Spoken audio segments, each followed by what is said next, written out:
mean, the kid's a warrior, and it has to be something really serious for him to miss a game like that. But the next morning he woke up, felt a little bit better, and then he progressively got better throughout the day. So, it's good to have him back out there, and we'll see how he does overnight, but hopefully we'll get him back on the floor. Yeah, I mean, everybody's got a little something right now. Most of it's head and in congestion, where Sam's was more, just overall body. And, he was in a lot of pain and very nauseous pretty much all throughout the day. So his was a little bit different version, I think, of what everybody else has right now. But, listen, everybody's going through this. It's just that time of year.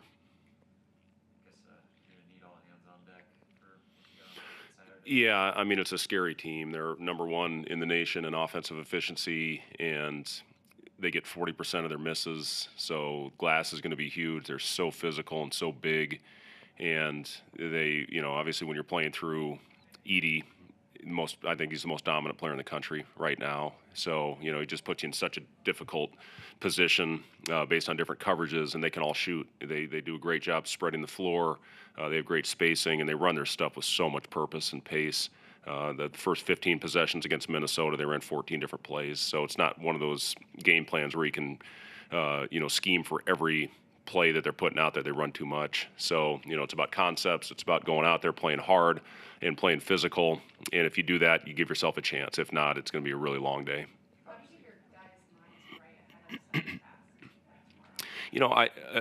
I've talked a lot about this group, just how much I love what they're all about and how much I love coaching them and how they bring it every single day. And listen, getting hopefully healthy tomorrow. I mean, Derek and Sam have only been on the floor together for 4 games this year out of the 10 that we've played. So, they're still getting used to each other. We've found a formula against Creighton to get those two really in a 2-man game with the side of the floor cleared, and a lot of good things happen, and that just kind of happened on the fly. So, we prepped for Indiana with a lot of the same things, and then we find out shortly before the game Sam's not going to be there. So you have to completely adjust and come up with a new plan, and obviously we did not get off to a good start. I was really pleased at how that team kept fighting and kept battling, and that's what this group is made of. They're a team that's not going to quit, and second half we did a lot of really good things, especially offensively against one of the best defensive teams in the country, to go out there and play very efficient. We had a 50% half and, made a couple really nice runs to get ourselves back in that game. Took 4 charges, and I thought had a couple others that very easily could have been called. So, again, that's what it takes in this league. You have to go out and play dirty and, not cheap, but you have to get dirty and grimy sometimes. And I thought our team did that in climbing back into that game against Indiana. Purdue, again, the size, what Edey has done and the amount of minutes he can play, playing 34, 35 minutes a game with his size is so impressive what he's been able to do. The kid's got incredible stamina. And like I said, he's one of the most difficult players to prepare for just because of his size. Last year when we played him, Derek had 2 fouls. They were in the bonus before the first media timeout in both halves, which I don't know if I've ever seen that before, but that's what they do to you with their physicality. So, we said it. It's going to take everybody. Maybe some guys that haven't been out there much are going to have opportunities to go out there and take their turn just because of what he does and how they wear you down on the defensive end.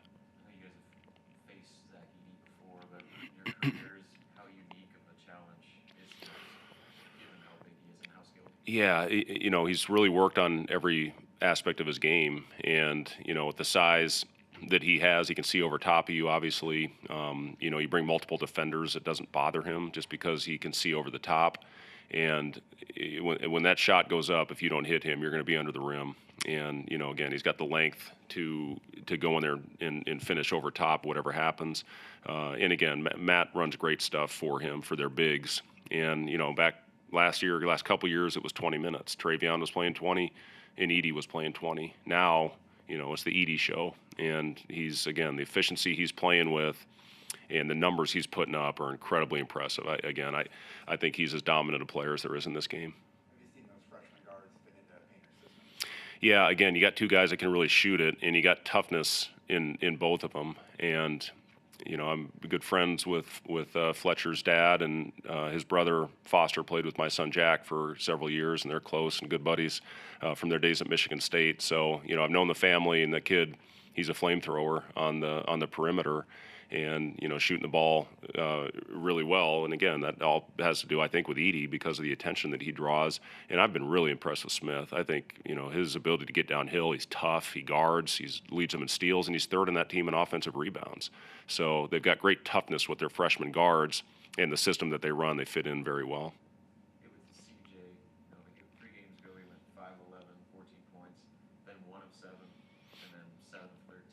How critical is it to get consistency out of him, just given the shooting makeup of your team? Yeah, I think the reason CJ got good looks is because our movement was so good in the second half. And the first half, I thought we just were a little stuck in mud early and stagnant. And once we got moving and cutting, playing through Derek, who's one of the better passers at his position in the league. And once we got the movement going, he got some shots. Casey finally got a couple open ones there towards the last part of the game. But yeah, CJ is a huge part of this team. And the thing I'm really pleased with him is how much he's able to play more sustained minutes for what he did with his body in the offseason. And, when he got it going, he really got us back in that game. But it was good to see the movement. It wasn't anything specific. We didn't call a ton of actions for him. It was just the movement that we had that were able to loosen him up a little bit.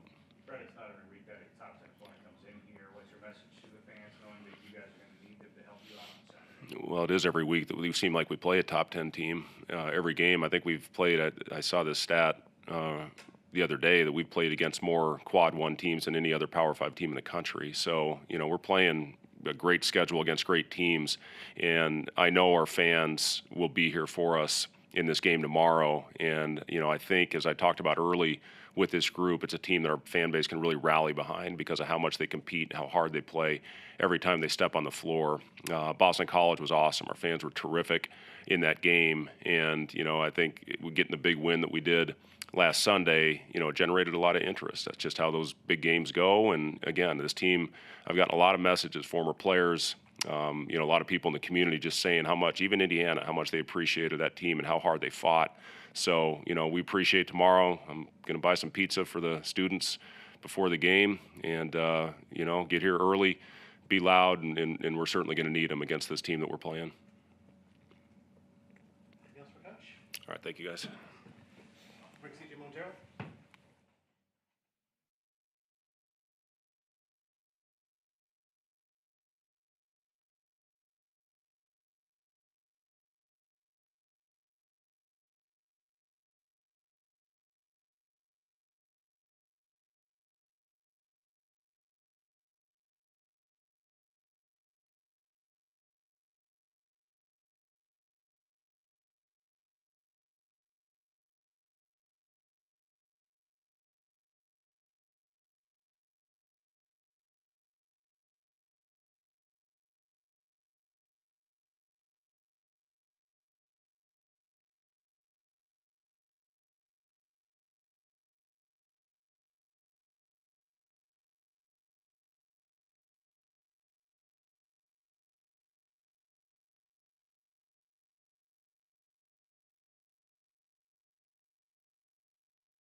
Questions for CJ? Let's shake it. Can see it again? Okay. Questions for CJ? Feel all right, man. Ready to bounce back tomorrow. Get a good win. Hopefully. Everybody's just kind of dealing with sickness and whatnot, but just going back to that Indiana game, not having Sam, how much did that change what you guys did offensively, especially early on? I mean, we usually try to play with a more up tempo type pace. I mean, of course, sometimes we don't get into that all the time, but I think the biggest adjustment was his size, his ability to see the floor because he's bigger than a lot of guys. Things like that. And we missed him a lot defensive rebounding wise, like they out rebounding us. And I think that was our first time losing a rebound battle in the past 5-6 games, something like that. So, yeah. How were you able to get yourself going in the second half of that game, and how can you carry that forward? I think the movement we had during the little stretch, I was scoring the ball. I think that was something that we haven't done as much as we should, or as much as coach advises us to. So yeah, I think that's why I kind of got into a little groove because we were just moving. They were chasing me a lot, so just taking what they gave me type deal. Coming off that Creighton game, I know you personally struggled shooting it. Mm-hmm. How important was it to see the ball go through the net and end up to the point where you're getting a career high 22 points? I mean, not necessarily seeing as I struggled shooting it. I thought they were on me. A couple shots I forced a little bit. And then it was like when I got open, I was like, oh, I'm open. You know what I mean? So I think it was more so a mental thing than anything like that. So I went to the Indiana game just, you know what I mean?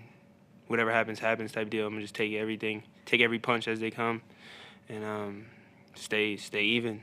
You know, that was kind of like my mindset. When you play someone like Zach Edey, how important is it for the guards to provide help, to be kind of five-man defense, trying to slow a big guy down like that?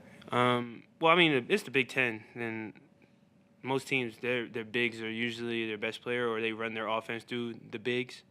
So, I mean, that's basically what our defense consists of, you know what I mean? All five of us guarding is team defense. That's why we have Fires, MIGs, Rovers, things like that. So that's basically just how our defense is put together, you know? CJ, with a couple of hostile environments you guys just went into, how comforting is it that you guys are getting back home? What kind of atmosphere are you expecting tomorrow? I heard the game was sold out, so I'm excited for that personally. I know my teammates are excited for it. And we need the fans to be like our sixth man, you know, give us that energy, help us get through lows or, you know what I mean, it's going to be ups and downs throughout the game, so just help us get out of situations with their energy. And I think that's definitely it's definitely very comforting to come back home and play against these guys. Anything else for CJ? CJ, just what about the opportunity playing a top 10 team at home? It's got to fire you up as a competitor. Yeah. I mean, it's an opportunity to come and play basketball every day. But to answer your question, it's definitely a great opportunity to play against a top 5 team at this stage on live TV. So it's definitely a great opportunity, and hopefully we come out with the win. Yes. Thank you, CJ. Yes. For sure. Thank you, everybody.